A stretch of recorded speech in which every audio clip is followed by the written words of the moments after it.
Bem pessoal, como é habitual, no meu canal eu gosto de falar de equipamentos e gosto de vos explicar, caso vocês não conheçam este tipo de equipamentos, de vos explicar para que é que servem, como é que funcionam e tendo em conta que eu tenho aqui dois equipamentos da Synology ligeiramente diferentes, no entanto o propósito principal é o mesmo, eu vou tentar utilizar estes equipamentos como exemplo para vos falar um bocado do que é um NAS, para que é que serve um NAS e depois também para vos falar que eu vou fazer a análise de cada um deles e claro, depois vocês podem ver com mais detalhe a minha opinião.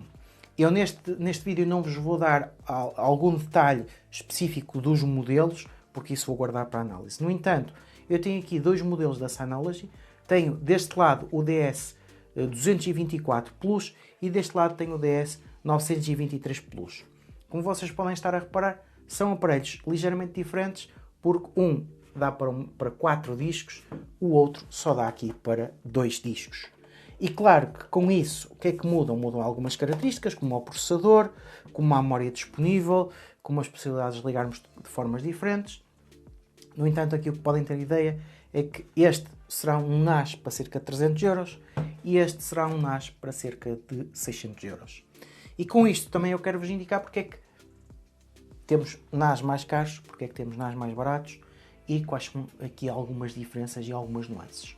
No entanto, em relação à Synology, o que é que vocês devem ter em conta é que é uma marca que costuma dar soluções relativamente baratas, ou seja, eu considero que seja aqui uma marca que está num patamar que não é demasiado caro, existem marcas mais caras e também não está num patamar demasiado barato.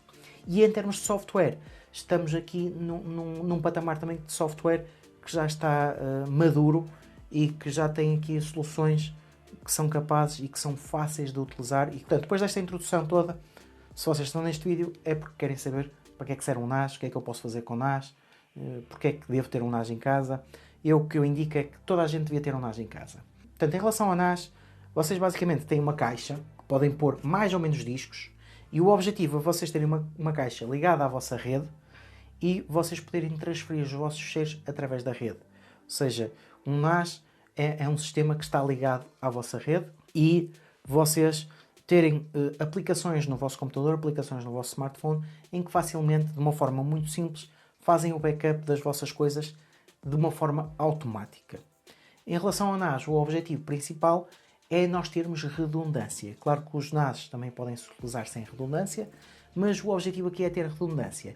É garantidamente nós passarmos os nossos ficheiros para o aparelho e se um dos discos se estragar, garantidamente não perdermos nada, porque o outro disco vai ter as coisas duplicadas. O objetivo do NAS é nós não nos temos que preocupar com isso, é não termos que ligar nada. Ele está em rede, sempre que tiverem as coisas online, as coisas vão fazendo então o backup e vão tendo sempre as coisas duplicadas ou não, conforme a configuração. Mas o objetivo disto é isso, é termos um pequeno servidor que está preparado para isso, porque isto acaba por ser um pequeno computador. Em termos de consumo energético, costuma ter um consumo relativamente baixo, é o consumo suficiente para ter os discos a funcionar, para ter uma pequena board, para ter a ventoinha, mas de um ponto de vista de consumo costuma ser relativamente baixo. Mas é isto, vocês têm um dispositivo que está sempre ligado em vossa casa, que depois vocês podem disponibilizar fora de casa ou não, isso depois podem configurar de diferentes formas, mas está sempre ligado, está sempre com um sistema operativo, vocês podem instalar aplicações diferentes para fazer coisas diferentes e o principal é redundância, terem os vossos ficheiros guardados aqui, depois podem guardar na cloud, mas garantirem que se um dos discos se estraga, garantidamente não perdem as coisas. Portanto, para coisas importantes, para fotografias, eu acho que isto é essencial. E a questão de estar ligado em rede é para estar sempre disponível. Portanto, isto é o principal. Agora podemos pensar, porque é que temos então um NAS com duas baías, não é? Como este tem, o DS224 Plus, e depois temos um NAS com 4 baías. Aqui a diferença é a redundância que pode aumentar, ou então, de uma forma muito facilitada, vocês poderem aumentar o espaço que têm. Nunca nos podemos esquecer que nestes NAS nós compramos o NAS e depois temos que comprar os discos. E convém comprarmos discos preparados para NAS para estarem sempre ligados. Em termos de discos, se quisermos utilizar os discos todos, neste caso temos que comprar 4 discos, neste caso temos que comprar 2 discos. É o dobro do investimento para 4 discos. No entanto, dá-nos mais espaço e dá-nos aqui a possibilidade de fazermos mais redundância. Eu vou tentar falar de uma forma muito simplificada dos diferentes sistemas que vocês podem montar. Ou seja, a própria Synology tem o próprio sistema para montar os discos, ou depois vocês podem usar aquilo que vocês já devem ter ouvido falar, RAID 0, RAID 1, RAID 5, RAID 6, RAID 10. Portanto, os NAS têm diferentes possibilidades de montar os discos. Podem utilizar o próprio sistema que a Synology tem, ele faz a gestão.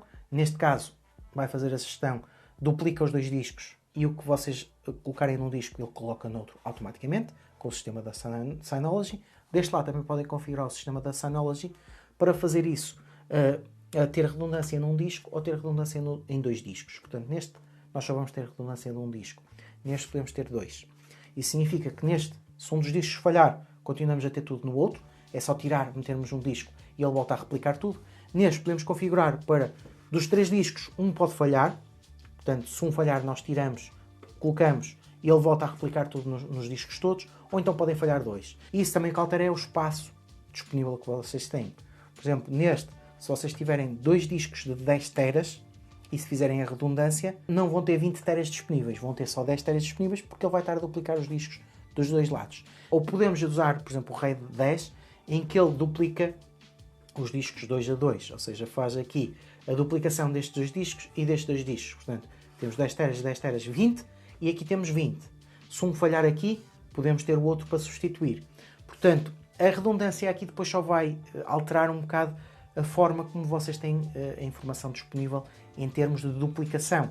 Por exemplo, com o RAID 10 vai estar duplicado de 2 a 2. E eu estou a tentar manter isto de uma forma muito simples, mas quando começamos a falar dos RAIDs, depois também podemos falar de paridades e podemos falar de RAID 5, RAID 6, mas aqui o principal que vocês devem ter em conta é que quando vocês estão a configurar isto de uma forma muito simples, podem fazer a configuração para ter pelo menos redundância de um disco, e assim neste caso podemos ter mais espaço, ou então ter a redundância de 2 ou 3 discos, que só é possível quando temos mais do que 2 discos. Neste caso, a redundância é sempre de um disco, ou nenhuma redundância, e nesse caso, se perder o que está num disco, perde-se tudo.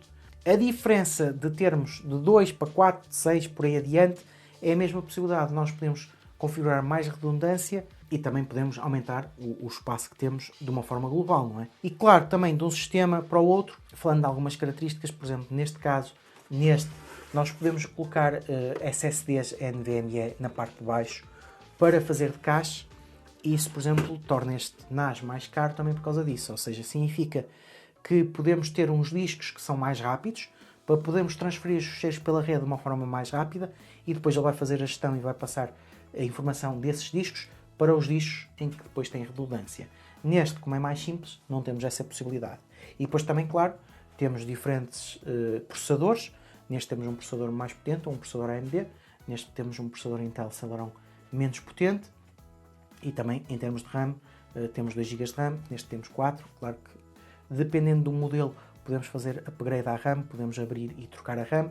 Noutros não podemos. Ou seja, geralmente, quanto mais barato é, também significa que mais simples é a customização que podemos fazer. O processador não podemos mudar, mas depois podemos fazer um bocado o upgrade a outras coisas. O que vocês devem ter em conta é que não tem que complicar muito, mas o que temos de ter em conta aqui é redundância. O objetivo do NAS é nós termos os nossos ficheiros sempre disponíveis, de existir redundância mínima de um disco, ou de 2 discos, ou 3 discos, conforme digamos o setup, ser rápido passar os ficheiros na nossa rede, claro que também temos de ter uma rede rápida, e temos sempre um pequeno computador ligado em que podemos instalar aplicações e podemos fazer servidores, podemos fazer sempre aqui melhorias na segurança da nossa rede. Por exemplo, podem ter a vossa coleção local de vídeos, de filmes, de séries que vocês compraram legalmente, converteram em modo digital e colocam no vosso NAS e põem, por exemplo, um servidor Plex ou um servidor Denby e depois em todas as vossas televisões, em todos os vossos dispositivos Android e iOS, conseguem ver o vosso conteúdo de uma forma muito facilitada e ter a vossa coleção toda organizada. Podem fazer um servidor VPN para se ligarem à vossa casa de uma forma muito segura. É claro que depois podemos utilizar isto para fazer download de ficheiros, para fazer de servidor, para fazer os backups de diferentes formas. Sendo assim, para o vídeo também não ficar muito mais comprido. Eu espero que tenham aqui aprendido alguma coisa. Eu tento sempre passar o conhecimento, passar aqui a minha experiência. Eu estou muito à vontade com os NAS, já testei várias marcas.